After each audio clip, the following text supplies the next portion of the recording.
जब मैंने 27 को कहा है तो आपको आज बता दूं।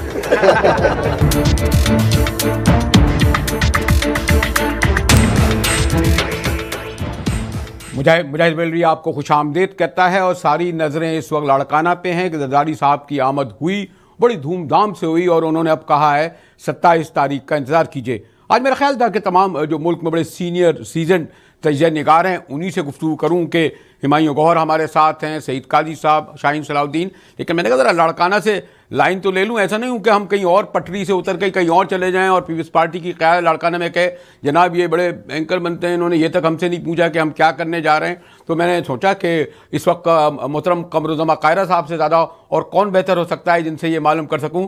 कायरा साहब, ये जो मैंने कहा कि हमारे बड़े सीनियर सीजन जो लोग बैठे हैं और आगे चलकर ये गुफ्तगू भी करेंगे और मुझे इल्म है कि आपकी तवातुर से अभी मीटिंग का आगाज़ हो जाएगा, लेकिन मैंने कहा फिर भी ज़रा कायरा साहब से लाइन ले लूँ कि सख्त लाइन लेने जा रहे हैं। कल 17 दिसंबर को जरदारी साहब ने यह कहकर बड़ा लोगों को एक्साइटेड कर दिया है कि जनाब कल मैं आपको बताऊंगा, लॉन्ग मार्च होगा, धरना होगा। मुझे इनमें बड़े जहादीरा सियासत है, आप बताएंगे तो नहीं, लेकिन वाकई हम समझें कल 27 दिसंबर का दिन यानी पॉलिटिकल आपकी तारीखी एतबार से मौजूदा सूरत हाल में कोई अहम साबित होगा। कायरा साहब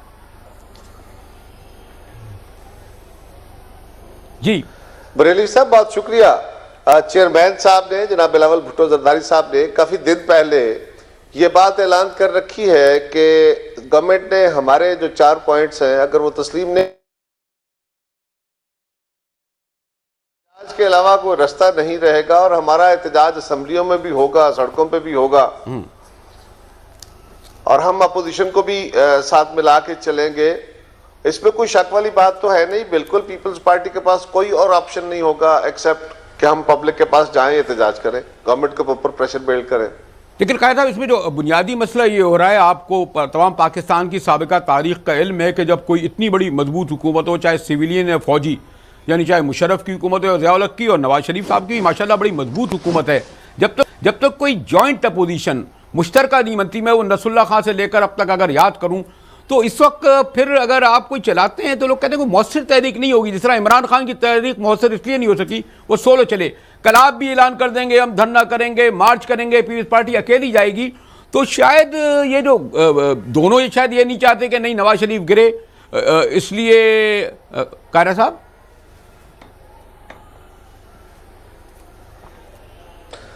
बरेलवी साहब, गुजारिश ये है कि पीपल्स पार्टी का इस मुल्क के अंदर तहरीकों का सबसे ज्यादा तजुर्बा है और हमने जब भी आमरों के या आमरों के साथियों के खिलाफ जब भी मूवमेंट चलाई है, तहरीक चलाई है, तो हमने हमेशा जमातों को साथ लिया है, कौमी जमातों को भी साथ लिया है और जो हमारी इलाकाई जमातें हैं उनको भी साथ लिया। हमारे लिए कोई जमात छोटी या बड़ी नहीं होती। अभी भी आपको याद होगा पनामा इशू के ऊपर गवर्नमेंट के खिलाफ सारी अपोजिशन को इकट्ठा पीपल्स पार्टी ने किया, TOR हम सब ने मिलकर बनाए, ये जो बिल पास हुआ सेनेट से ये भी हमने मिलकर बनाया। तो ये पीपल्स पार्टी ये कंसेंसस अपोजिशन में पहले भी बिल्ड करती रही है, आइंदा भी बिल्ड करेंगे और ये बात बिल्कुल दुरुस्त आप फरमा रहे हैं कि गवर्नमेंटों पे प्रॉपर प्रेशर बिल्ड करने के लिए सारी अपोजिशन का इकट्ठे होना ज्यादा बेहतर और ज्यादा सूदमंद होता है, तभी ज्यादा दबाव बढ़ सकता है। तो पीपल्स पार्टी सोलो फ्लाइट पे ना बिलीव करती है ना चलना चाहती है। अगर आपके पास इतना वक्त है कि एक एक सवाल हमारे मेहमान भी कर लें कायरा साहब आपसे, मुझे नहीं उनके मुझे बताया गया था प्रेस कॉन्फ्रेंस हो रही है, ऑन होने वाला है। कायरा साहब अस्सलाम वालेकुम। शाहीन सलाम आप करें जी, आपसे ये पूछना, ये आप खैरियत से हैं? बिल्कुल ठीक, बड़े अरसे बाद आपसे हो रही है। बस ये सवाल पूछना चाहूंगी, पीपल्स पार्टी को तजर्बा तो बहुत, हालात मुख्तलिफ हैं। अब आज का दौर और पिछली तहरीकों का दौर बहुत मुख्तलिफ था। आप नहीं समझते आज के दौर में एक बिल्कुल नई स्ट्रेटेजी आपको अपनाना पड़ेगी?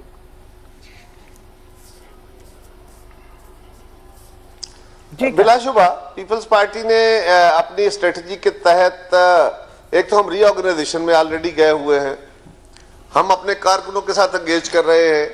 हमारे लिए कुछ मुश्किल मराहल भी रहे यकीनन पिछले इलेक्शन के बाद, आज भी हम एक मुश्किल वक्त में हैं, लेकिन इससे ओवरकम करने के लिए हमने कारकुनों से मुशावरत करके तंजीम साजी और कारकुनों से मुशावरत करके पॉलिसी साजी शुरू की है। रही बात कि सियासत के अंदर 2 तरीके हैं, अब किसी तहरीक में या लोगों को अट्रैक्ट करने के या अपनी जो पब्लिक गैदरिंग इकट्ठी करने के, एक टॉप टू बॉटम होता है कि कोई नई क़यादत आती है, वो लोगों को मोटिवेट करके एक बड़ा जलसा, एक बड़ी एंट्री करके, और फिर टॉप टू बॉटम आते हैं और फिर लोग उनको ज्वाइन करते हैं और वो अपनी पैराफ्रीज या अपने जो ऑर्गेनाइजेशनल स्ट्रक्चर है वो बनाते हैं।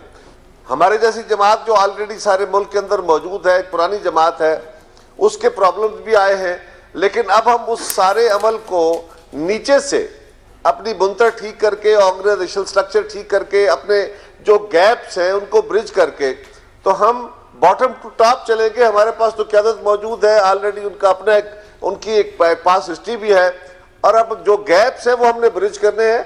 तो बिलाशुबा मुझे तो कोई शक नहीं है इस बात में, ठीक है, हम एक मौसर अपोजिशन का रोल अदा करेंगे। वक्त जरूर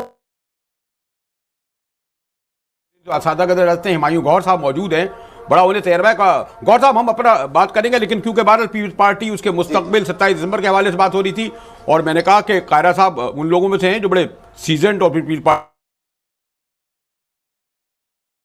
साहब की आमद फिर 27 दिसंबर। गौहर साहब। हाँ, देखिए, मुजाहिद कायरा साहब फरमाइए। बड़े कम पॉलिटिशियंस में से हैं जिनके की मैं इज्जत करता हूँ। वाह, ये भले आदमी हैं। अच्छा।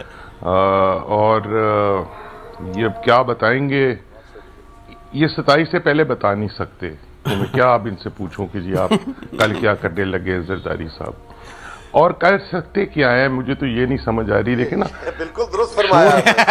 एक तो ये तरीका है अपनी तरफ तवज्जो लाने का, अपनी पार्टी की तरफ, अपनी सियासत की तरफ। एक तो ये तरीका है। दूसरा ये है कि ये क्या ज्यादा से ज्यादा शायद कहते हैं कि जी हम भुट्टो फैमिली जो है इसमें इत्तेहाद हो गया है, गिनवा तो शायद आई गई है इनके पास। अच्छा, तो वो बच्चे जो है मुर्तजा के शायद वो भी आ जाएं। अच्छा, अल्लाह बेहतर जानता है क्या करेंगे। अच्छा। अब जहां ये तो नहीं कहेंगे ना कि जी कल से सूरज जो है वो मगरिब से तुलू होगा और मशरिक में गुरूब होगा, ये तो हो नहीं सकता। आपका तजर्बा जो है लगता है क्या है लाने। देखिए, मैं आपको मैं जब इनसे सुनता हूं ना, पार्लियामेंट में भी प्रोटेस्ट करेंगे, सड़कों पे भी करेंगे। बाबा 2 साल पहले तो आप सारे जॉइंट पार्लियामेंट्री सेशन में इकट्ठे हो गए और आपने नवाज शरीफ को बचा लिया। अच्छा। सबसे पहले तो वो गलती आपको उससे सीखना चाहिए कि ये आपने क्यों किया था। ये जो एक रट लगाई ना, हम जमहूरियत को बचाएंगे, जमहूरियत को बचा रहे, निजाम को बचा रहे, और ये निजाम तो आदमखोर निजाम है, आप क्यों इसको बचा रहे? अच्छा, जमहूरी निजाम लाना चाहिए। अच्छा, ठीक है, सही नहीं, मुजाहिद जरा एक मिनट आप जरा काम डाउन करें। सही जमहूरी निजाम लाना चाहिए ना। अच्छा, इसमें तो जमहूरियत है ही नहीं, और ये जो बाकी इस तरह के निजाम है इनमें भी नहीं है। आपने देख लिया ना अमेरिका में क्या हुआ है। ठीक है, कि हिलरी को पॉपुलर वोट ज्यादा मिल गया है, इसको इलेक्टोरल वोट मिल गया है। ये जमहूरियत है। ओके। और ये जो राइटवर्ड स्विंग हुआ है फैशिज्म की तरफ, ये तो मोदी की इलेक्शन से हुआ है। ओके, जी जी, वो किसी को पता ही नहीं चला। उनका वही निजाम है, वो आपका फिलीपींस में एक तोहफा बैठा हुआ है। ठीक है, गौर साहब, वो अजीब अजीब और फॉल बोल रहे हैं। कायरा साहब, मेमाई साहब को क्या कहूँ, मैं तो आपको इल्म है कि मेरे तो दूसरे रिश्ते भी है। रिजवी साहब, हुमायूं गौहर साहब बड़े हमारे जी तजर्बाकार साथी हैं माशाल्लाह। मुझे बिल्कुल इनके व्यू का एहतराम है। डिफरेंस ऑफ ओपिनियन अपना अपना का। ये बात तो दुरुस्त है कि जो जमहूरी निज़ाम इस वक्त चल रहा है वो कमज़ोर है और वो उस तरह डिलीवर नहीं कर रहा जो ट्रू सेंस ऑफ डेमोक्रेसी है। लेकिन जो डेमोक्रेसी का इमीडिएट मुतबादल हमारे मुल्क के अंदर एक्सरसाइज हुआ, जिसको हमने रोका 2 साल पहले 2014 में, उसका तजुर्बा भी हमें बदरजा उतम मौजूद है। और हम समझते हैं कि उससे जब भी वो निज़ाम आया, अमरीत आई, मार्शल लॉ लगे, तो मुल्क कमज़ोर हुआ। डिलीवरी टू द पब्लिक उस तरह नहीं आई। सो इसके ऊपर एक डिबेट हो सकती है। इस डेमोक्रेसी को ज्यादा फ्लरिश करने देना चाहिए, इसको इम्प्रूव करना है, ट्रू डेमोक्रेसी लानी है। लेकिन डेमोक्रेसी अगर तो इम्पोर्टेबल हो तो हो सकती है, और अगर डेमोक्रेसी सोसाइटी के अंदर एक रवैये के तौर पर जन्म लेनी है तो वो प्रैक्टिस से होगी। ये हमारा सबक है। हुमायूं साहब मुमकिन है इससे मुख्तलिफ सोचते हो। सईद काजी साहब कोई आप पूछ लें, क्योंकि मेरे ब्रेक की तरफ जाना पड़ा। सईद काजी, मैं बिल्कुल मुख्तलिफ सोच का नहीं हूं। मैंने सिर्फ ये अर्ज करना है कि ये जो 4 डिमांड्स हैं, ये एक पॉलिटिकल पार्टी की कम और एनजीओ की डिमांड ज्यादा लगती हैं आजकल। और दूसरी बात जो शाहीन ने कही कि नया काम करना पड़ेगा, पीपल्स पार्टी को पुराना ही काम करना पड़ेगा। है, नया काम जो है जितना है वो उससे पार्टियां बर्बाद हो रही हैं। और एक और बात जमहूरियत की, ये कौन सी जमहूरियत है जो काले धन से अपनी ताकत लेती है? ये कौन सी जमहूरियत है जो काले धन और गुनाह भरी मैशत पे पलती है? काली है, इसकी जमहूरियत सफेद नहीं हो सकती। सईद काजी और 68 वाली भुट्टो साहब को कहां से ले आए भैया? खैर ये भी कर जी कायरा साहब, चले आखिरी सवाल ये कोई कंक्लूड कर दें। जी कायरा साहब। एक तो बरेलवी साहब गुजारिश ये है, मैंने पहले अर्ज किया कि ये एक इंटेलेक्चुअल डिबेट है, ये जो डेमोक्रेसी है, ठीक है, वेस्टर्न डेमोक्रेसी, ये है ही वैसे तो मोनोपोलीज का नाम। ये तो मुख्तलिफ इंटरेस्ट ग्रुप्स अपने अपनी जगह पे इसके बेनिफिशरीज होते हैं, लेकिन इसके बेनिफिट्स बहरहाल आवाम को भी कुछ रहते हैं, लेकिन ये कोई आइडियल निजाम नहीं है। ये बात भी बिल्कुल काजी साहब दुरुस्त फरमा रहे हैं। सवाल यह है कि हमारे मुल्क के अंदर तो डेमोक्रेसी उतनी है ही नहीं जितनी वेस्ट के अंदर है, तो वहां भी इसके पूरे सम्राट लोगों को नहीं मिलते। बट ये एक बहुत लंबी बहस है। ठीक है, हम इनकलाब करके और इस मुल्क के अंदर को पूरा सियासी और समाजी निजाम तब्दील कर ले, ये एक अपनी लाइन है।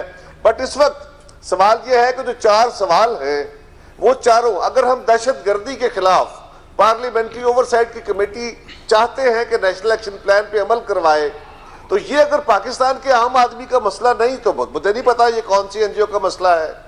अगर हम ये कह रहे हैं कि सीपैक के ऊपर जो ऑल पार्टीज कॉन्फ्रेंस के फैसले थे उस पर अमल दरामद करो ताकि पाकिस्तान के अंदर बैलेंस्ड ग्रुप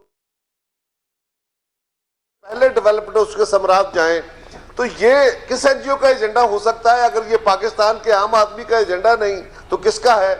तीसरा, अगर हमारा मुतालबा यह है कि अकाउंटेबिलिटी का बिल जो हमारा सेनेट से पास हुआ वो अक्रॉस द बोर्ड अकाउंटेबिलिटी के लिए बिल पास कराएं, तो ये जो सारे मुल्क में हंगामा हो इस वक्त जारी है, ये फिर है क्या? अगर हम अकाउंटेबिलिटी की बात भी नहीं करें, दहशतगर्दी की बात भी किसी खास एनजीओ की है, तो फिर कौन सी बात और करनी होगी? बाकी बातें तो एजेंडा ऑलरेडी है। हम 4 पॉइंट्स को, फॉरेन पॉलिसी को भी हम एड्रेस कर रहे हैं, हम अपनी डोमेस्टिक पॉलिसी को भी एड्रेस कर रहे हैं, हम बैलेंस्ड ग्रोथ को भी एड्रेस कर रहे हैं। तो ये उसको उस तनाजुर में देखने की जरूरत है। ये कहना कि ये आम आदमी का एजेंडा नहीं, हमारे ख्याल में ये ज्यादती है। लेकिन आखिरी एक क्विक सवाल पूछ लूं और बिल्कुल वक्त नहीं गौहर साहब या काजी साहब ये जो कह रहे थे, ये जो जमहूरियत है, मतलब ये आप भी कहते हैं कि आपके वोट चुराए गए, इमरान खान भी कहता है आपको वोट चुराए गए, तो इस सिस्टम में जो जमहूरियत आएगी उसमें नवाज शरीफ क्योंकि बाद माशाल्लाह के बाद दौलत है, वसाइल हैं, लोग कहते हैं पंजाब की सिविलियन बल्कि मिलिट्री इस्टेब्लिशमेंट भी है, तो रिजल्ट तो यही आने। इवन ये कि मुशर्रफ साहब ने यह तक मान लिया कि आइंदा कौन प्राइम मिनिस्टर होगा, तो मुशर्रफ साहब अभी परसों कहने लगे नवाज शरीफ। तो ये बात हो रही थी कि मौजूदा जमहूरियत, मौजूदा सिस्टम में तो नवाज शरीफों को ही आना है ना, अपने रिसोर्स से, अपनी दौलत से, अपनी इस्टेब्लिशमेंट से। कायरा साहब, आखिरी कंक्लूडिंग सवाल मैं पूछूंगा और अकलेटी का भी बता दें कहां है जी कायरा साहब। देखिए जी, मैंने अर्ज किया कि जो बात आप फरमा रहे हैं ये आपका नुक्ता नजर मोतबर है। यकीनन ये डेमोक्रेसी वो नहीं है जिसके ख्वाब देखे जा रहे हैं। ये तो वेस्टर्न डेमोक्रेसी भी आइडियल नहीं है, लेकिन ये तो वेस्टर्न डेमोक्रेसी की भी अभी बहुत इब्तदाई शक्ल है। इसके अलावा और क्या किया जाए? अगर इस डेमोक्रेसी को गिरा दिया जाए, इस पे डिपेंड न किया जाए, तो फिर क्या किया जाए? क्या मार्शल लॉ लगने दिया जाए? क्या वो हमारा अच्छा तजर्बा है? उससे हमारे मुल्क में कंसोलिडेशन हुई है, वो हमारे मसाइल का हल निकाल लेगा? या इस मुल्क के अंदर, हाँ कुछ लोगों का ख्याल है कि इस मुल्क के अंदर इनकलाब करना चाहिए, तो इनकलाब के लिए इनकलाबी जमातें बना के स्ट्रगल करनी चाहिए, कोई हर्ज नहीं। बट हम जिस बात की बात कर रहे हैं, इस आईनी ढांचे की बात कर रहे हैं, स्ट्रक्चर, उसके तहत तो आपको इसी डेमोक्रेसी को प्रैक्टिस से ठीक करना होगा। आज जो सवाल उठ रहे हैं, आज जो मीडिया सवाल उठा रहा है, यूं तो आपके अंदर बेशुमार इस्लाहात की जरूरत है, सियासी जमातों के अंदर इस्लाहात की बेशुमार जरूरत है। तो अवाम का इस्तेसाल हमारा मुकद्दर है निजाम में अवाम को चले जाए, यही ये कायनात में आखिरी ऑप्शन यही रह गया कि लोग चले जाएं, क्योंकि और हमारे पास कुछ नहीं है। सुनी है, आप हमें हमारे लीडर हैं, मैं आपको वोट डालता हूं, आप मुझे कह रहे हैं कि तुम्हारी बर्बादी के अलावा हमारे हाथ में कुछ नहीं है। सर मेरी गुजारिश सुन ले काजी साहब, मैं ये कह रहा हूं हजूरे वाला कि इसके अलावा और क्या निजाम है, या तो इनकलाब का निजाम है या इंतखाब का निजाम है। ये निजाम नहीं, ये तो हमारी मौत है।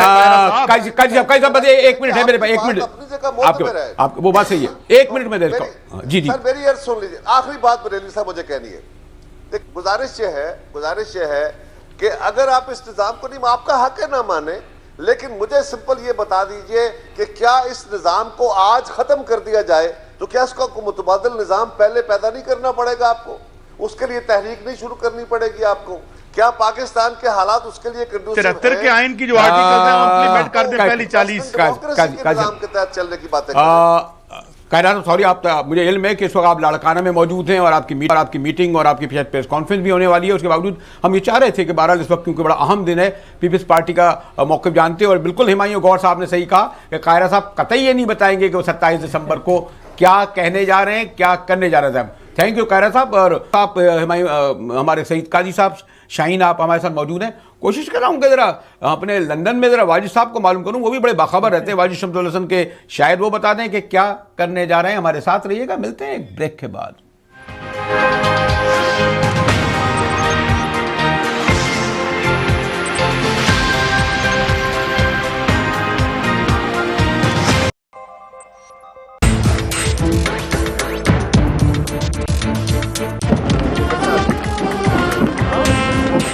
जब मैंने 27 को कहा है तो आपको आज बता दूं।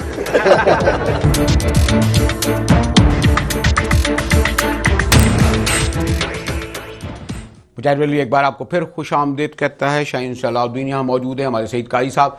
जी मोहतरम हुमायूं गौहर साहब, क्या आने वाले दिनों में आप कोई तब्दीली आती देख रहे हैं हुमायूं गौहर साहब, या वो बकौल जैसे फैज साहब करते थे ऐसे ही चलता रहेगा सब कुछ? गौहर साहब देखें मुजाहिद, अगर ऐसे ही चलता रहा तो ये अल्लाह का बहुत बड़ा करम होगा। अच्छा, तब्दीली आना तो मतलब हमें आज से कल नहीं पता कि क्या होना है, तो तब्दीली तो आ सकती है। तब्दीली से मेरा मतलब है, आपका इशारा हुकूमत बदलने का है ना जी, तो वो उस तब्दीली से कौन से बागात खिल जाएंगे इधर? एक और नवाज शरीफ आ जाएगा, एक और आसिफ जरदारी आ जाएगा, एक और यूसुफ रजा गिलानी आ जाएगा, क्या फर्क क्या पड़ेगा? अच्छा फिर क्या हो? तब्दीली आनी है आपके आइन में, आइन से निकलेगा आपका सही किस्म का निजाम जो आपको ठीक जमहूरियत देगा। और ठीक जमहूरियत क्या होती है और जमहूरियत क्या होती है?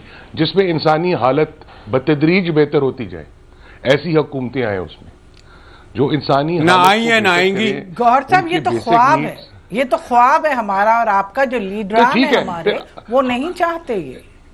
हाँ नहीं देखिए, तो लीडरान होते हैं वो इसी निजाम से पैदा होते हैं ना। इसलिए मैं कहता हूं निजाम तब्दील करें कि वो अच्छे लीडर थ्रो अप करें जो गुड गवर्नेंस लेके आए। एक जमाने में दुनिया में होता था, अब तो कहीं से अमेरिका से लेके जापान तक नहीं हो रहा, बुरे लीडर थ्रो अप हो रहे हैं। इसलिए बुरा फरसूदा आउट ऑफ डेट निजाम हम चला रहे हैं। हमारा आइन जो है वो ब्रिटिश इंडिया एक्ट 1935 पे बेस हुआ है। इन्ना लिल्लाह व इन्ना इलैहि राजिऊन। मेरा मतलब है आप अभी तक कॉलोनियलिज्म, आपकी जो ज़ेनी है कॉलोनियलिज्म वो नहीं निकली, आपके यहां मौरूसियत चल रही है। ठीक है, आप नवाज शरीफ को देखें तो वो कोशिश कर रहा है कि उसकी औलाद आ जाए। ये आसिफ जरदारी को क्या हक था लीडर बनने का पीपल्स पार्टी का? इसलिए कि वो बेनजीर का शौहर है जी। बेनजीर भी इसलिए आई मगर उसमें काबिलियत बहुत थी कि वो भुट्टो साहब की बेटी है। ये जो वली खान के साहबजादे संदियार क्यों आए? क्योंकि उनके दादा थे खान अब्दुल गफ्फार खान और उनके बाप थे वली खान, वो भी अपनी बाप की वजह से आए। ये जो आपका मुल्ला फिर रहा है रहमान, ये क्यों आया? ये तो आपके मीडिया में भी आ गया ना, जमहूरियत कहते हैं। नहीं ये कहा नहीं, अब ये तो अब हर जगह आ गया ना, मीडिया में भी आ गया है। देखिए आपकी, देखिए मुजाहिद बात सुने, अभी कुछ दिन हुए हैं आपके इस्लामिक आइडियोलॉजी काउंसिल के चेयरमैन ने कहा है कि पाकिस्तान 4 हिस्सों में बटेगा, और फजलुर रहमान ने भी ये कह दिया 4 हिस्सों में बटेगा। वो तो मेरे ख्याल में नहीं होगा कुछ इंडिया का इंटीरियर मिनिस्टर, वो तो 10 हिस्सों में बांट रहा है।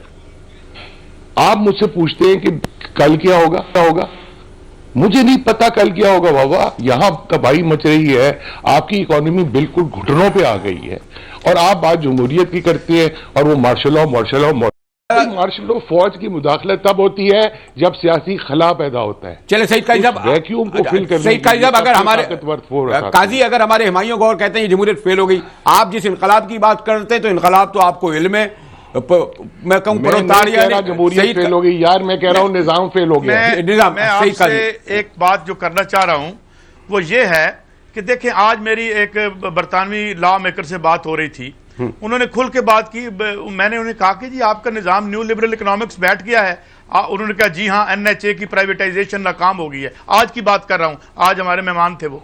इसके अलावा देखिए पूरी दुनिया में डिस्कोर्स क्या हो, लिबरल डेमोक्रेसी, सरमायादाराना जमहूरियत हर जगह पे बुरान को जन्म दे रही है, कहीं ट्रंप की सूरत में, कहीं मैरिन ली पेन की सूरत में। मैं यूरोप के उन एडवांस मुल्कों की बात कर रहा हूं जहां पे कहते थे ये डेमोक्रेसी चलती रहेगी तो ठीक, चलते चलते पनामा निकल आया। एक बात। दूसरी बात जो मैं आपसे करना चाहता हूं, अगर आज इशराफिया के तमाम हिस्सों को देखें तो एक बात पर ये मुतहिद हैं, ये कहते हैं दूसरी कोई दुनिया मुमकिन नहीं है। एक दुनिया मुमकिन है जिसमें हमारे जीनियस बच्चे किसी गैर मरई कारोबार से अरबों रुपए कमा रहे हैं और यहां बच्चे जो डिग्रियां लेके धक्के खा रहे हैं उनका कोई मुस्तकबिल नहीं है। हमें बार बार यह बावर करवाया जाता है यह निजाम है, यह तुम्हारे लिए मौत है। इस अल्लाह की कायनात में, इस दश्ते इम्कान में आपके लिए मौत के सिवा कुछ नहीं है। काजी साहब इसलिए लीडरशिप बिल्कुल हमें ये बता रहे हैं, ये सही बता रहे हैं, मतलब है इसलिए बता रहे हैं कि आप ये इसलिए बता रहे हैं कि आपका जो, अब तो मैं कहूंगा वो जो सोशलिस्ट था, वो जो कम्युनिस्ट था, वो जो ट्रेड यूनियन था, वो जो तरक्की पसंद था, वो जो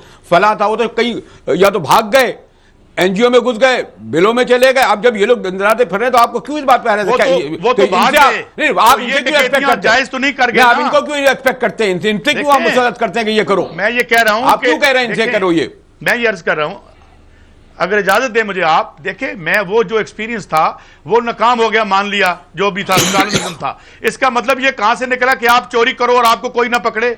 आप तो बड़ा आला निजाम लेके आए हो, डेमोक्रेसी लेके आए हो, रूल ऑफ लॉ की बात करते हो, तो आपको अबव द लॉ कर दें हम? आप मतलब अगर फेलियर ऑफ स्टालिनिज्म का मतलब ये है कि ये जो चोरी करे वो जायज है। काजी साहब, ये अकाउंटेबिलिटी का जो गैप है ये हमारे यहाँ बहुत ज्यादा है, माफ कीजिए मगरिब में बहुत कम है। अभी आपने देखा होगा जिस तरह फ्रांस में हुआ या वहां अभी मैं आपको बताता हूं, आईएमएफ की जो हेड हैं वो कन्विक्ट हुई हैं और उनको सजा नहीं मिली। अभी फ्रांस के एक जो टैक्स के मिनिस्टर थे वो अंदर हो गए हैं, वो टैक्स जार थे। वहां और तरीके से वारदात होती है, बड़ी सोफिस्टिकेटेड। ये सरमायादारी हर जगह इसी तरह के बुरान में है। $36 ट्रिलियन मेरे चोरी हुए 36 ट्रिलियन डॉलर वेस्ट में पड़े हुए। मैं डायरेक्ट पूछूंगा, $36 ट्रिलियन मैं डायरेक्ट अब पूछूंगा। पहले शाहीन आपसे कोई स्पेसिफिक और फिर हुमायूं गौर साहब से ये बताइए, नवाज शरीफ साहब पिछले 30 साल से जो सियासत में इस तरह डोमिनेट कर रहे हैं, बहरहाल जो भी आपका सिस्टम है इलेक्शन वगैरह उसे जीतते हैं, मौजूद हैं। कल तो मैंने कहा ना, हमारे बड़े दोस्त हैं गौर साहब के, परसों बदन की चैनल मैंने सुना मुशर्रफ साहब इतने ज्यादा यानी डिस्परेट हुए, उन्होंने कहा आइंदा कौन आएगा? उन्होंने कहा ये नवाज शरीफ ही आएगा। कैसे आ रहा है? वो इस तरह आ रहा है जैसा कि आपने खुद कहा थोड़ी देर पहले कि जी जितना कंट्रोल उनका फाइनेंशियली एडमिनिस्ट्रेटिवली पंजाब के ऊपर है, किसी और का नहीं है। आपके यहाँ जो पंजाब में इलेक्ट होता है वो मुल्क का वजीर आजम बनता है, वही सदर लाता है। पंजाब आपका मेजॉरिटी प्रोविंस है। हुमायूं गौर साहब ने सही कहा था, कुछ चेंजेस आपको आईनी लाना होंगे, लेकिन वो आईनी चेंजेस नहीं लाए जाएंगे क्योंकि कन्वीनियंस। चलिए मैं गौर साहब से पूछना चाहता हूँ कौन से चेंजेस लाएं। चलिए गौर आप बताएं जिससे ये सिस्टम चेंज हो जिसको आप कह रहे हैं।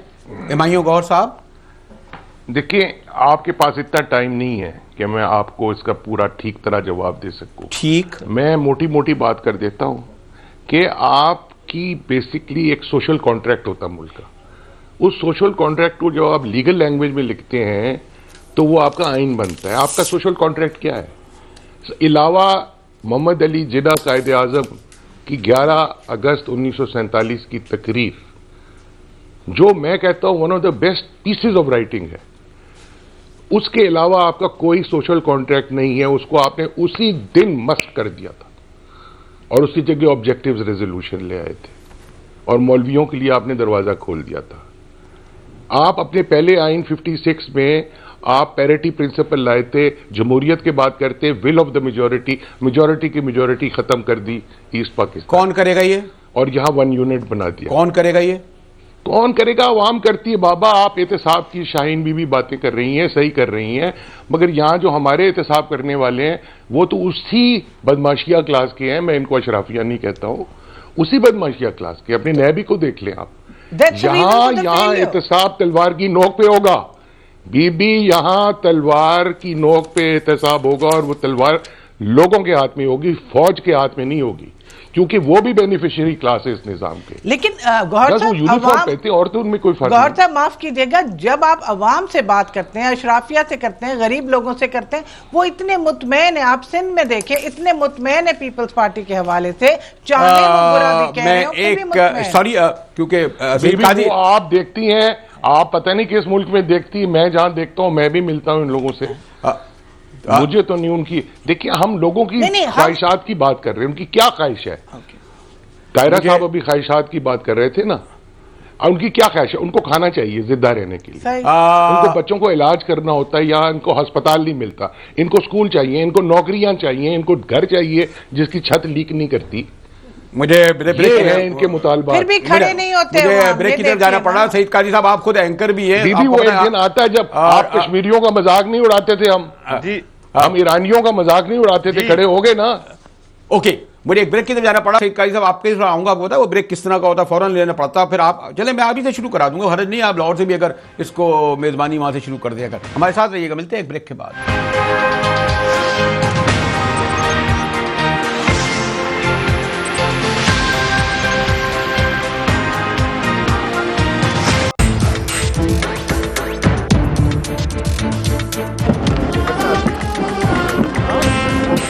जब मैंने 27 को कहा है तो आपको आज बता दूं।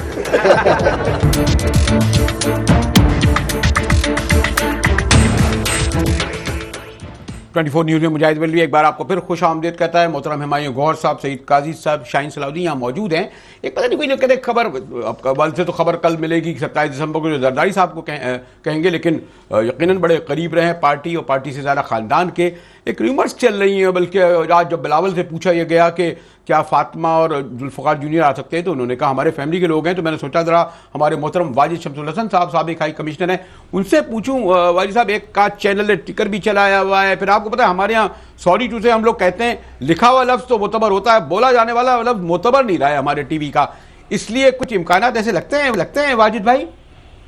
आपके यहाँ तो वो होता है ना कि कौवा काम ले गया तो सब लोग कौवे के पीछे भागने का। तो मसला तो ये है, ये देखिए ना, इसमें खानदान एक ही है, वो जुल्फ़िकार जूनियर और फातिमा भुट्टो दोनों जो हैं वो भुट्टो खानदान के फर्द हैं, और मेरे ख्याल से ना तो बिलावल या किसी और को कोई इतराज नहीं होगा, बल्कि वेलकम होगा। उनके भाई बहन हैं, और हमेशा उनका हमेशा यही रहा है कि वो उनसे मिलना जुलना रहे, मगर कुछ मुझे मोहतरमा उनकी फातिमा की जो स्टेप मदर हैं, उनका रोल जरा सा कुछ ऐसी ऑब्नॉक्शियस रहा है जिसकी वजह से ये फैमिली गेट टुगेदर नहीं हो पाई है। आई होप ये मामला सही हो जाए और दोनों बच्चे जो है तो अपने पूरे खानदान में शामिल हो जाए। सियासत व्यासत अपनी जगह है, सियासत हर्षद करता है, मगर अपने यानी कि मिलकर मिलजुल कर के खानदान की बड़ी कुव्वत होती है, वो कुव्वत बन जाएगी इंशाल्लाह अगर एक दूसरे से मिल जाए। मैं समझता हूँ वैसे तो ये गप लगती है, क्योंकि ऐसी कोई हकीकत, मुझे यहाँ तक लंदन में बैठा हुआ हूँ, यहाँ पर उनके सनम भुट्टो भी है और दूसरे वो लोग भी हैं जिनसे उनकी बातचीत रहती है। अभी तक तो ऐसा हथिया नहीं मिला। अच्छा, मगर हो सकता है भाई, आजकल आपकी सियासत तो किसी वक्त भी रुख बदल सकती है। सईद काजी, वाजिद भाई तो मौजूद हैं, लेकिन आप ये समझ रहे थे, और मैं हुमायूं गौहर साहब से भी शेयर करूंगा कि कुछ लोग समझते थे कि जरदारी साहब यहाँ आएंगे, लोग कहते हैं कमान बदल गई और बहुत सारी चीजें तब्दील हो गई, इसलिए जरदारी साहब आ गए, और माशाल्लाह वो हैं, ना कोई FIR है, ना कोई और ऐसा खतरा लग रहा है, अपनी मर्जी से आ रहे हैं, अपनी मर्जी से जाएंगे। नहीं, वो तो हमेशा उन्होंने यही कहा कि अपनी मर्जी से आऊंगा, अपनी मर्जी से जाऊंगा, और जो जिस उनकी तकरीर पर हंगामा भी हुआ था उसमें भी उन्होंने कोई बात गलत नहीं कही थी। उन्होंने यही कहा था कि भाई हम तो पाकिस्तान में रहते हैं, हमारी पाकिस्तान से हमारी सारी जो है खबर वही है, जो सारी जिंदगी हमारी वही है, और रह गया आने जाने जो नौकर पेशा लोग हैं उनका तो आने जाने 3 साल के टेन्योर की बात ही वो हो गया, उनकी बात जो थी वो पूरी हो गई। राहिल शरीफ साहब चले गए। एक राहिल शरीफ साहब के जमाने में एक, मैं उसको GRS सिंड्रोम कहता हूँ, बन गया था कि हवा बढ़ा दिया था नवाज शरीफ साहब के लिए भी, और दूसरे लोगों ने कहा कि आसिफ जरदारी साहब भी इनकी बजाय चलेंगे। कोई ऐसी बात नहीं थी। आसिफ जरदारी साहब मुजाहिद, मैंने तो अपने आर्टिकल में भी लिखा है कि आसिफ जरदारी साहब की बीमारी के बारे में लोगों को पता नहीं। आसिफ जरदारी साहब को डायबिटीज है, उनको ब्लड प्रेशर के मर्ज है, उनके इलाज होते हैं कॉन्स्टेंटली। और ये कह देना कि नहीं साहब बहाना कर रहे हैं, अरे भाई बहाना करने वाले हम होना चाहिए थे। हमारी हालत देख लो, तुमने देखी कितनी हो खराब हो गई है। हम तो फिर भी उनसे 10-15 साल बड़े हैं उम्र में, वो तो फिर भी बेचारे उनकी जो हालत है उसमें मैं देखता हूँ कि उनको कांस्टेंट मेडिकेयर की जरूरत है।